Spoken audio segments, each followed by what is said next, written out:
In the next problem, we're going to check if it's linear, quadratic, or exponential like it was in the previous. This table shows the annual income of a small theater company.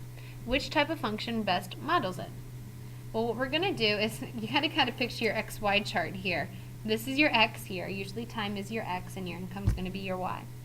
So let's check the difference from the 0 to the 1, the first year to the second year, okay, or the beginning through.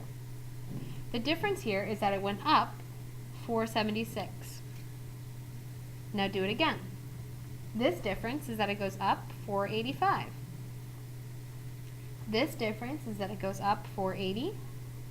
And again, you can see that this difference goes up 480. Now I think we can agree it's not perfect, but it's pretty close.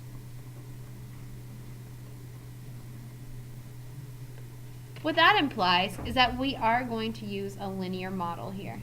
Okay, we're not going to find the second difference or anything like that. We're just going to use a linear model, not an exponential, nothing like that, because linear is a pretty good fit. So, you can kind of see that the average change is a positive 480 for every year, right? So you guys should remember that linear is y equals mx plus b. Of course you remember that, right? You do remember that m is the change and b is the original. So in this case, b is 18,254. Of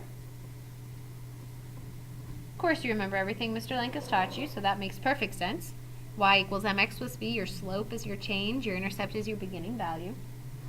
I'm going to teach you how to do it on your calculator now, okay?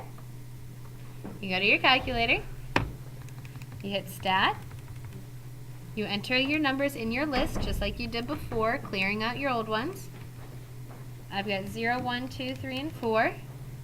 Over here I have 18,254, 18,730, 19,215, 19,695, and 20,175.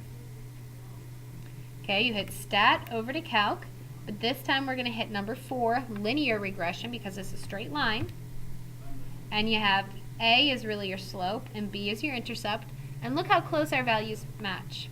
Our calculator says we should get y equals 480.7x plus 18252.4. So again, we're very close with both of them. This one's the best answer because your calculator does this like math that none of us can do in our head, and then it gives you out the answer. Now if you have any questions, feel free to ask.